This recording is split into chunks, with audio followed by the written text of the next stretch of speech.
चलिए dear students, resonance हमने पढ़ लिया था। पैरेलल रेजोनेंस में बोला था कराऊंगा, पर उससे पहले एक टॉपिक जिसके काफी क्वेश्चन आते हैं वो पहले करा देता हूं, पावर। चलिए तो लिखते हैं पावर इन एसी सर्किट्स। बहुत इंपॉर्टेंट पॉइंट है। आप जब सीट सॉल्यूशन कर रहे थे तब भी आपको लगा होगा कि इसके कई सारे क्वेश्चन उसमें। Is it clear? ओके, चलिए मूव करते हैं। पावर के बारे में डिस्कशन करें तो मान लीजिए किसी सर्किट में आपने इतना वोल्टेज लगाया, उस सर्किट में करंट आ गया। आई नॉट साइन ओमेगा टी भी आ सकता है, ओमेगा टी प्लस भी आ सकता है, माइनस, वो तो डिपेंड करता है कि कौन से कंपोनेंट है। रेजिस्टेंस आएगा तो ओमेगा टी सेम फेज में हो जाएगा, अगर एल आएगा तो वोल्टेज आगे हो जाएगा, सी आएगा तो करंट आएगा। मैंने मान लिया, एक एग्जांपल ले लिया कि मान लो करंट पीछे है 5 से, आगे भी ले सकते हो, कोई बड़ा इशू नहीं। पावर दो टाइप की होती है, एक तो बोलते हैं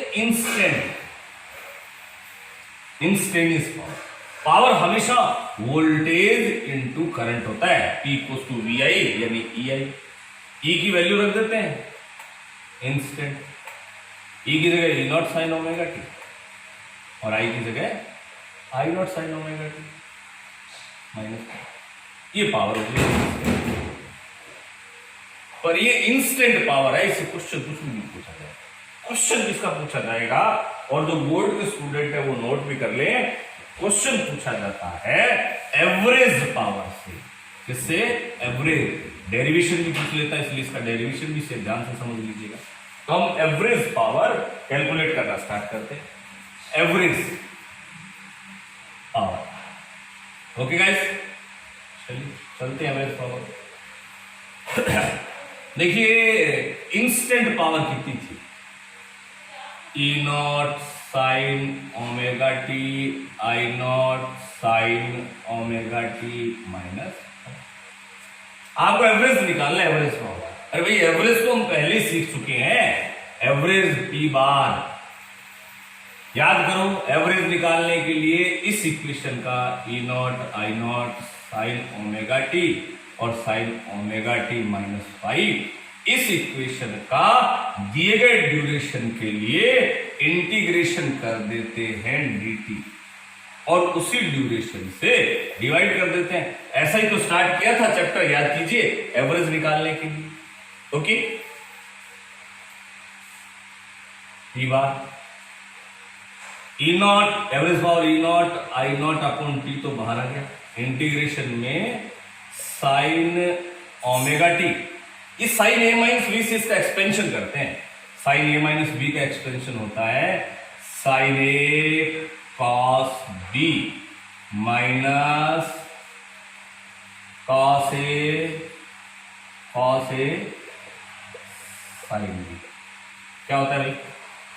साइन ए कॉस बी माइनस कॉस के साथ, ये एक बार साइन के साथ, एक बार कॉस के साथ, एक बार कॉस के साथ और एक बार, तो ये बन गया आपका E nought I nought upon T integration, sine को अंदर मल्टीप्लाई कर दिया, sine square omega T cos 5, sine omega T को इससे मल्टीप्लाई कर दिया तो ये बन गया sine omega T cos omega T sine 5। Okay, चलिए आगे चलते हैं। एवरेज पावर आएगा E nought I nought upon T तो इस, अब इंटीग्रेशन साइन स्क्वायर का थोड़ा सा टफ रहता है, तो साइन स्क्वायर का इंटीग्रेशन मैंने, याद कीजिए, कभी मैंने आपको बताया था कि cos 2 थीटा जो होता है वो 1 माइनस 2 साइन स्क्वायर थीटा होता है। स्टार्टिंग में बताया था, स्क्वायरिंग फंक्शन का एवरेज बताया, तो इसको इधर ले जाता हूं तो साइन स्क्वायर की जगह आएगा 1 माइनस, इसकी जगह लिख रहा हूं 1 minus cos 2 omega T upon T, ये साइन स्क्वायर की जगह। और क्या है? कॉस 5। और क्या है? इसको 2 से मल्टीप्लाई और 2 से डिवाइड करता हूं तो ये बन जाएगा 2 sign omega T cos omega T, यानी 2 साइन थीटा कॉस थीटा, वो साइन 2 थीटा के इक्वल होता है, और साथ में कॉस 5 भी और पूरे का dt भी। Got it? ओके, चलिए ये इक्वेशन आपके पास बन गई। अब इसका आपको इंटीग्रेशन करना है, वो भी कर देते हैं। लाइन में हटा देता हूं यहां पे।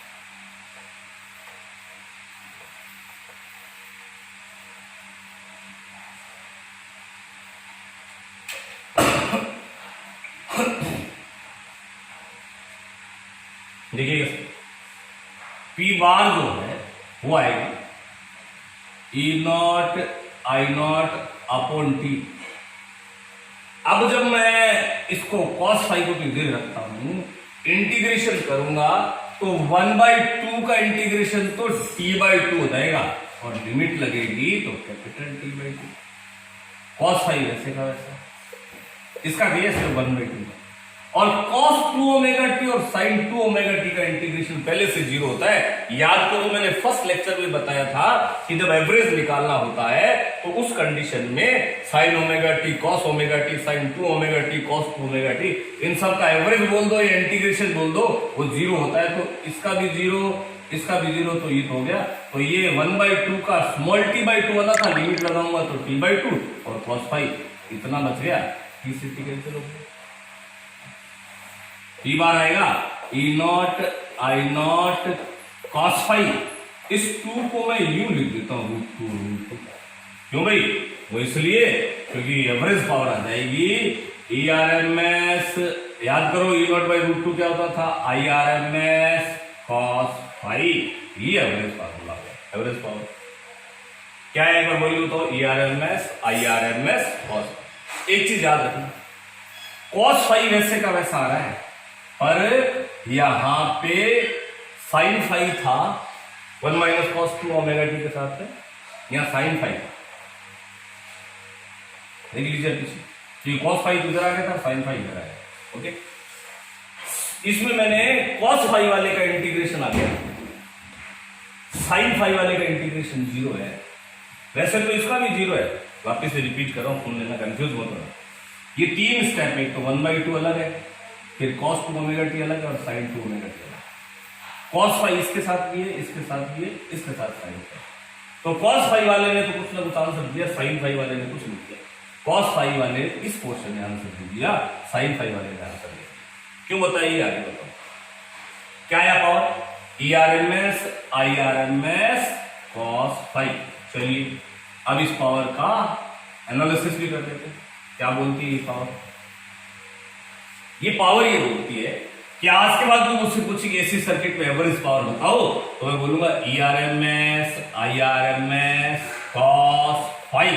वो बोले कि क्या मतलब? हम बोलेंगे कि वोल्टेज का आरएमएस वैल्यू, करंट का आरएमएस वैल्यू और वोल्टेज और करंट के बीच का जो फेज डिफरेंस होता है उसका कोसाइन लगा दो, इन तीनों को मल्टीप्लाई करेंगे तो एवरेज पावर आ जाएगा। ओके, दूसरी बात, E R M S cos phi. I R M S की जगह क्या लिख सकते हैं? आई आर एम एस होता है करंट, करंट होता है वोल्टेज अपॉन ऑपोजिशन। और याद करो, अभी मैं इस कॉस फाई की जगह ट्रांसफॉर्मेशन बताता हूं। याद करो, बहुत से ऐसे सर्किट आए थे जिसमें आपने यहां वी आर लिखा था, यहां वी एल लिखा था और यहां ई लिखा था, जब वेरियस सर्किट बताए थे। फिर पाइथागोरस से लगा के और वो फॉर्मूले बनाए थे, याद है कैसे? तो जैसे ये वोल्टेज है, इसको मैं रेजिस्टेंस है, करंट तो सीरीज में सेम होता है, ये वी एल है तो इसको एक्सेल से, ई है इसको जेड से रिप्लेस कर दो। अगर ये आरसी सर्किट होता तो यहां एक्ससी आ जाता, अगर आरएलसी होता तो एक्सएल माइनस एक्ससी आ जाता। इस ट्राइंगल से मैं कॉस फाई की वैल्यू लिखना चाहता हूं, कॉस फाई को मैंने यहां लिखा। कॉस होता है बेस अपॉन हाइपो, आधार upon current, base upon R by Z. तो ये बन जाएगा ई आर एम एस का square R upon Z square. और तीसरे E R M S I R M S cos phi की जगह आर बाई जेड। ये है वोल्टेज, जैसे करंट था वोल्टेज अपॉन ऑपोजिशन, वैसे वोल्टेज होता है करंट इनटू ऑपोजिशन, जेड से जेड कैंसिल होके I R M S square into R. याद रखें, पावर वोल्टेज की पावर। 2018 या 19 में आया भी क्वेश्चन, आगे शीट के लास्ट में होगा। पावर वोल्टेज की पावर, पावर करंट की पावर, और पावर वोल्टेज और करंट दोनों की फॉर्म में। क्या ये बात आपको समझ में आ गई क्या है? ओके, चलिए आगे प्रोसीड करते हैं। ये पावर की मेन फॉर्मूला ये है, ERMS IRMS कॉस फाई के लिए आपने क्या लिखा, आर बाय जेड। ये कैसे है, समझ में आ गया क्या? यहाँ वोल्टेज लिखते थे VR, यहाँ VL, यहाँ VR या VC, RLC सर्किट में यहाँ VR लिखते थे, यहाँ E लिखते थे, तो वो करंट हटा के मैंने ऑपोजिशन में लिखा। Okay, got it.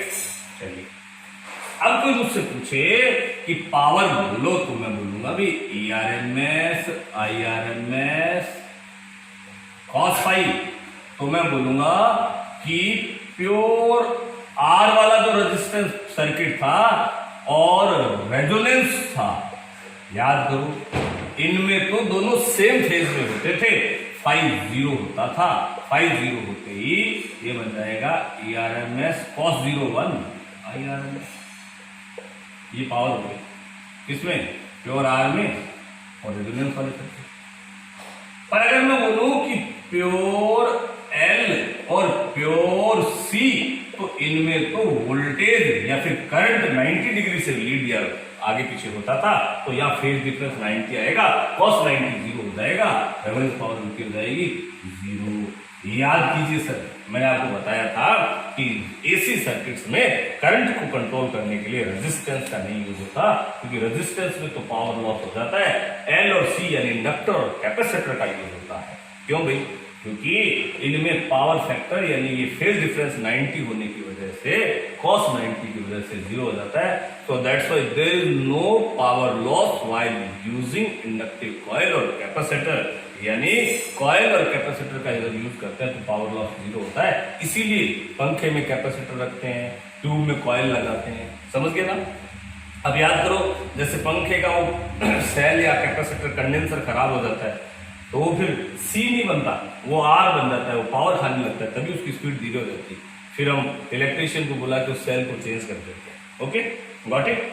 ये आ गया पावर। चलिए और भी कुछ पावर से रिलेटेड चीजें देखिए भाई। अभी तक तो पावर पढ़ते आए थे वोल्टेज इंटू करंट, और जब एसी में मूव किए तो ये पता चल गया कि पावर जो है वो वोल्टेज और करंट से नहीं, एक चीज और भी आई है, ये है वोल्टेज तो है ही है, करंट भी है, पर cos फाई भी आएगा। और कोई बोल दे कि मैं तो इतना लिखना चाहता हूं, आज तक जो पढ़ता है वोल्टेज इंटू करंट, तो हम बोलेंगे कि ये वर्चुअल पावर बोल रहे हो भैया, ये एसी में नहीं होता, एसी में तो cos फाई भी आएगा। यानी अगर cos फाई लगाओगे तो ये रियल पावर बनेगी। अगर कोई वर्चुअल पावर पूछता है तो वो वही है जो हमारी ट्रेडिशनल डेफिनेशन है, ERMS इनटू IRMS। ओके, ये वर्चुअल पावर। एक चीज और भी देखिए, cos फाई जो था वो, इस cos फाई को पावर फैक्टर बोला जाता है। पावर फैक्टर, cos फाई है पावर फैक्टर। क्यों भाई? क्योंकि ये पावर को ये डिसाइड करा रहा है। जैसे मान लो मैं कंपोनेंट चेंज करता हूं, तो कंपोनेंट चेंज होने की वजह से फेज डिफरेंस चेंज हो जाएगा।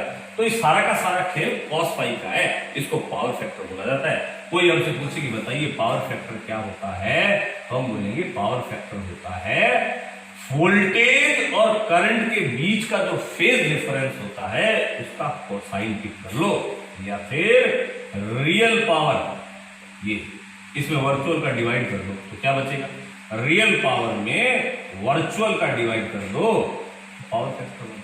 या थोड़ी देर पहले cos फाई की जगह क्या लिखा था कि उस सर्किट में रेजिस्टेंस वाली ऑपोजिशन और टोटल ऑपोजिशन को डिवाइड कर दीजिए, रेजिस्टेंस वाली ऑपोजिशन और टोटल ऑपोजिशन को डिवाइड कर दीजिए, तो आपको पावर फैक्टर मिल जाएगा। क्या ये बात समझ में आ गई? ओके, अब अगर मैं मान लो किसी भी सर्किट में करंट है,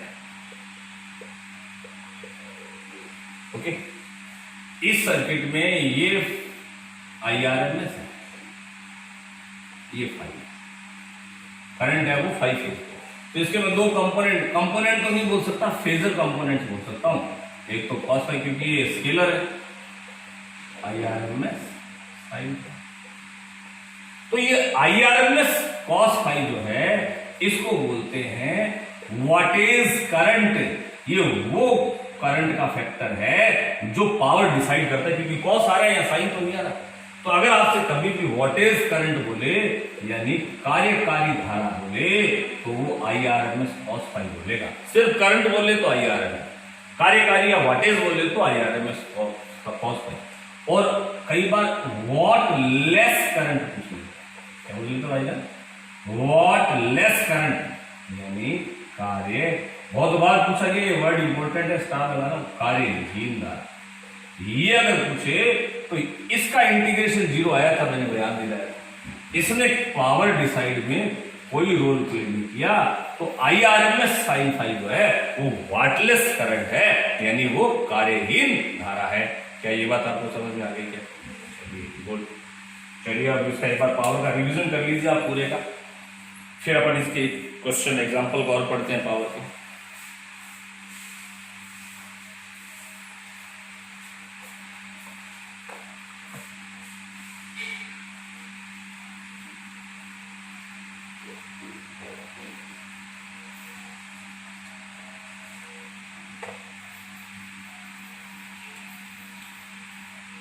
चलिए सिंपल क्वेश्चन से आगे बढ़ते हैं। आपसे पूछेगा कि एक सर्किट में 200 साइन ओमेगा टी की वोल्टेज लगा दी, करंट मिल गया 100 साइन ओमेगा टी -π/4। पहले तो ये बताइए सर्किट कौन सा हो, करंट पीछे है या तो L वाला या RL वाला या RLC वाला। L हो नहीं सकता क्योंकि 90 नहीं है, या तो RL है या RLC। इसमें एवरेज पावर पूछी तो हम बोलेंगे भाई सीधा सा एवरेज पावर को ERMS IRMS और ERMS 200 लिखो या 200/√2। IRMS ये तो I0 है ना भैया, कॉस फेज डिफरेंस π/4, तो ये बन जाएगा 200/√2 100/√2 cos 45 1/2। इसका सॉल्यूशन करेंगे, कोई डाउट? और अगर पूछ ले T इक्वल्स टू 100 साइन और I equals to 50 cos omega T, average power पूछे तो आंसर दे देंगे एवरेज पावर होगा तो 0 बिना देखे। क्यों भाई? कि कॉस को जब साइन में कन्वर्ट करोगे तो 90 डिग्री आएगा, 90 प्लस थीटा या 90 माइनस थीटा, फेज डिफरेंस 90 हो जाएगा, कॉस 90 होती है, एवरेज पावर 0 हो जाएगी। बोलिए कोई डाउट? ओके चलिए और देखते हैं।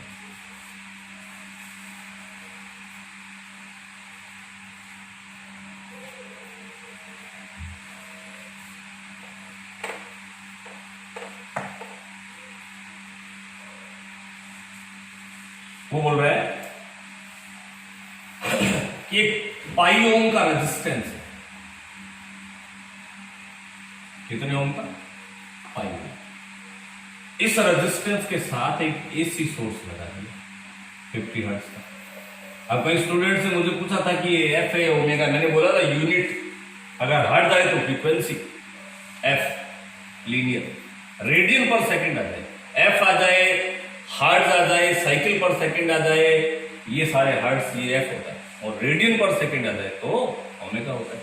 चलिए ये हो गया 50 हर्ट्ज।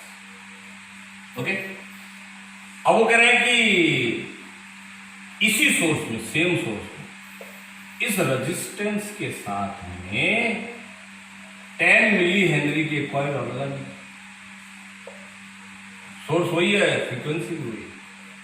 दोनों केसेस में पावर लॉस का रेशियो निकालना है, दोनों केसेस में पावर लॉस का रेशियो निकालना है, तो निकाल लेते।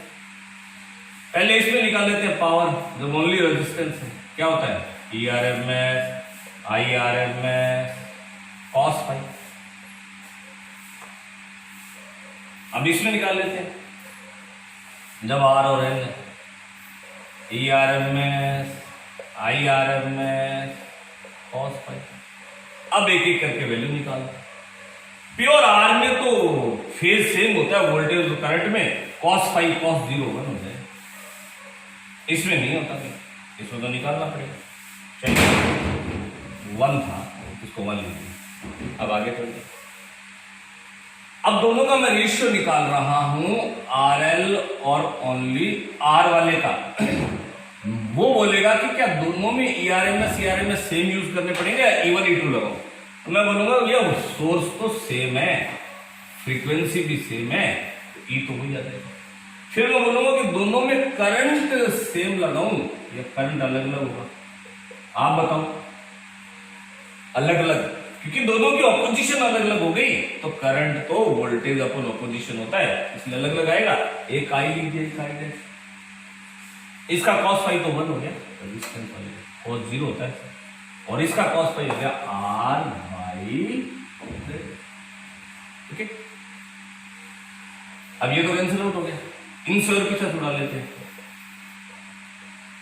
ये करंट वोल्टेज अपॉन ऑपोजिशन, ये भी करंट वोल्टेज अपॉन ऑपोजिशन।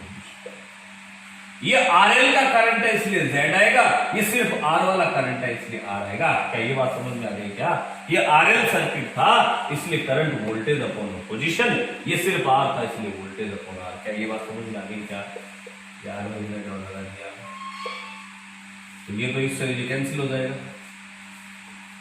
यार भाई, ERMS कैंसिल हो जाएगा, R ऊपर चला जाएगा तो बन जाएगा R² अपॉन Z²। Z किसकी जगह यूज कर रहे हैं? Z यूज कर रहे हैं इस सर्किट की जगह, cos π R बाई Z, इसकी ऑपोजिशन।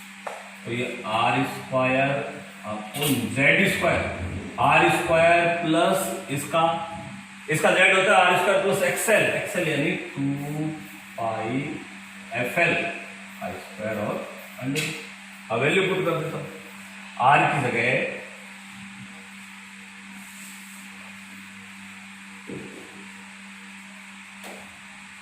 जगह पाई। अच्छा ये Z² है, अंडर रूट नहीं आएगा, Z²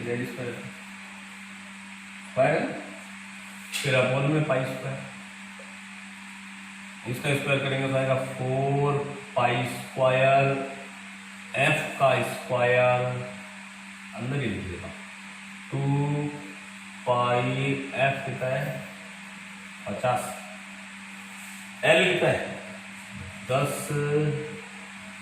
मिली। क्या समझ में आएगा? वैसे कैसा लिख दिया F और L की वैल्यू लगा दी, 2πF और L की वैल्यू 10 मिली। ये π² है, इन दोनों में π² कॉमन आ गया, π² कॉमन आ गया, π² तो कैंसिल हो गया, 1 + 1। अब कितना बनेगा ये 4, इसको मैं 100 बोल दूं, अब मैं 1000 कर दूं, 100 10,000, 100 into 10,000, और ये 1000 से 1000 मल्टीप्लाई तो ये भी 1 ही बन गया, 1 का स्क्वायर 1 भाई। ERMS IRMS cos π लगाना था, इसका cos π कहाँ गया, 1 हो गया, इसका cos π R by Z। Voltage तो सेम है, करंट अलग अलग क्यों? क्योंकि ऑपोजिशन अलग अलग।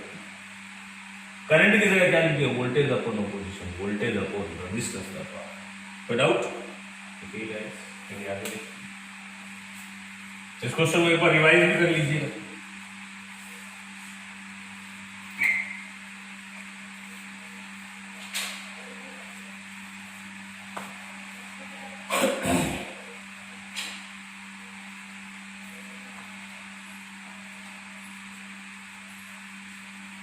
चलिए, आपसे बोलेगा कि ये कॉइल है, चौक कॉइल,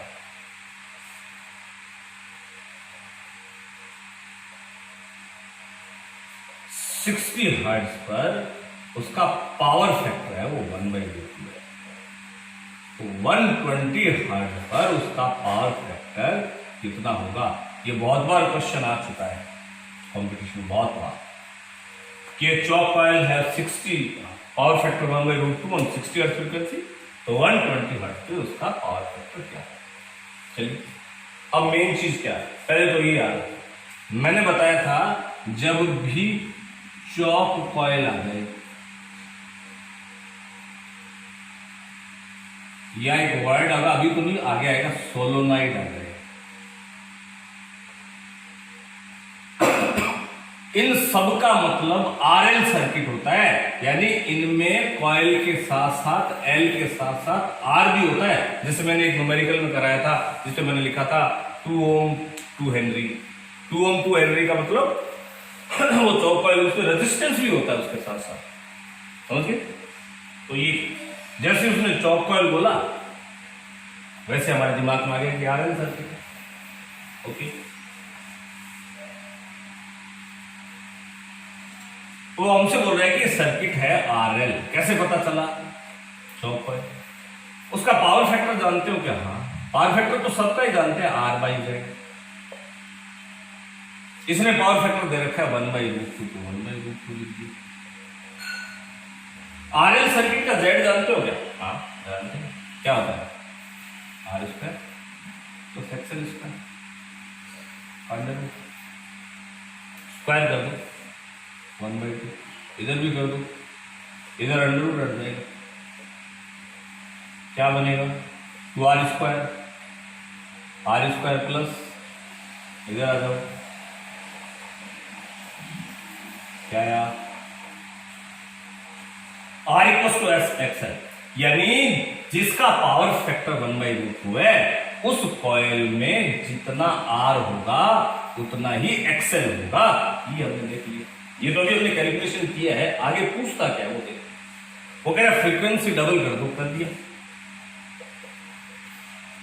पावर फैक्टर वही रहेगा या चेंज हो जाएगा मालूम नहीं, देख लेते।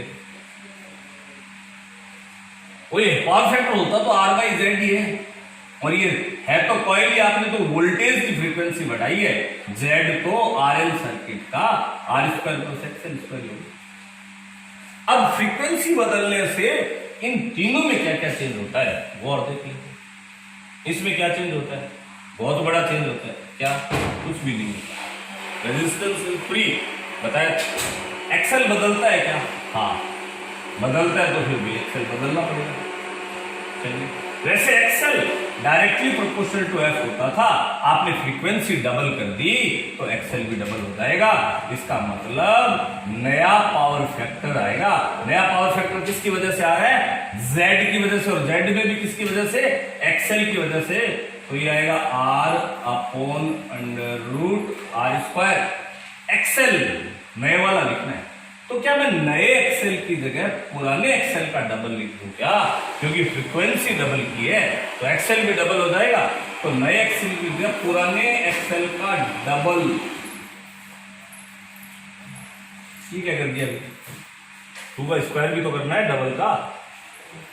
चलिए, तो ये बन गया R/√। क्या नहीं लिखा एक्सेल में? बोल, लैंग्वेज में बोल के बताओ। ये पुराना एक्सेल नहीं लिखा, और पुराना एक्सेल तो R के इक्वल टू है, इसको भी R² लिख दीजिए, आंसर आ जाएगा 1/2। कोई डाउट? पहले दूसरे दिया था 60 हर्ट्ज में पावर फैक्टर। आरएल सर्किट कैसे पता चला? 1/√2 रख के कैलकुलेशन कर लिया, फिर फ्रीक्वेंसी को डबल कर दिया। फॉर्मूला ये था, सर्किट तो वही था, आर तो बदलता नहीं है, एक्सेल बदल दिया। नया एक्सेल कितना होगा? एक्सेल एफ के डायरेक्टली प्रोपोर्शनल है। फ्रीक्वेंसी आपने डबल की है तो एक्सेल भी डबल हो जाएगा। डबल करके कितना हो गया? क्या ये बात समझ में आ गई? कोई डाउट? ओके, अब इसी क्वेश्चन को एक और अंदाज से करते हैं। मान लो फ्रीक्वेंसी को 180 कर देता, तो यहां तो कोई चेंज नहीं करता क्योंकि 60 हर्ट्ज पे तो 1/√2 ही है। ये 120 याद रखना है, यानी फ्रीक्वेंसी ट्रिपल कर दी। फ्रीक्वेंसी ट्रिपल कर दी, कितना ही कर दो इस पे तो कोई फर्क नहीं पड़ेगा, इस पे फर्क पड़ेगा। इस बार ये डबल नहीं होगा, ट्रिपल हो जाएगा क्योंकि फ्रीक्वेंसी ट्रिपल होगी। तो यहाँ 2 का स्क्वायर नहीं आएगा, 3 का स्क्वायर आ जाएगा, और यहां भी 9 आएगा। कर लोगे कैसे क्वेश्चन? बहुत बार आया। चलिए चलिए, इसका एक शॉर्ट ट्रिक और बता देते हैं आपको।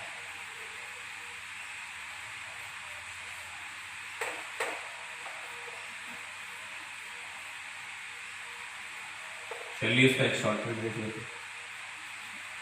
तो स्टूडेंट्स याद रखिए कि जब भी चॉक कॉयल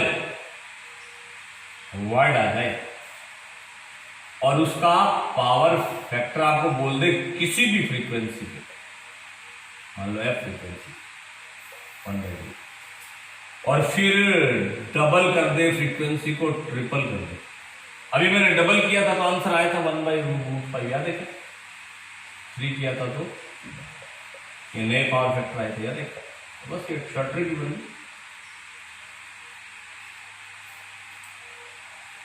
डबल 2 का स्क्वायर कितना 4, 1 ऐड कर दो। 3 का स्क्वायर कितना 9, 1 ऐड कर दो। समझ गए क्या? जब भी चॉक कॉइल आ जाए पावर फैक्टर ये देता ही है लगभग, यही क्वेश्चन दिया हुआ बहुत बार आएगा 1/√2, और फ्रीक्वेंसी को 1/3 कितने ही टाइम्स कर दे तो आप power factor cos phi direct लिख सकते हो बिना किसी कैलकुलेशन के। 1/√n² + 1 करना है। जैसे डबल करें तो 2 का स्क्वायर 4 + 1, 3 का स्क्वायर 9 + 1, n टाइम करें तो n²। जैसा कि मैं पूछूं कि मान लो 60 हर्ट्ज पर पावर फैक्टर 1/√2 है तो 600 हर्ट्ज पर पावर फैक्टर क्या होगा, तो आप डायरेक्ट बोलेंगे 10 टाइम्स इंक्रीज किया है तो यहां आ जाएगा 10 का स्क्वायर 100, यानी नया पावर फैक्टर है 1/√101 आ जाएगा। Is it? तो चलिए ये पावर से रिलेटेड कुछ कैलकुलेशन की, कल हम RLC पैरेलल सर्किट भी पढ़े। अब आप स्टूडेंट्स अपने अपने शीट की सॉल्यूशन स्टार्ट कर दीजिएगा और जो भी आपकी प्रॉब्लम्स आ रही है शीट में उसके नंबर मुझको मैसेज कर दीजिएगा ताकि मैं उनका सॉल्यूशन भी आपको यहाँ करा दूं। पर याद रखिए एक पेज पर 2 या 3 से ज्यादा प्रॉब्लम नहीं होनी चाहिए। Okay, thank you students.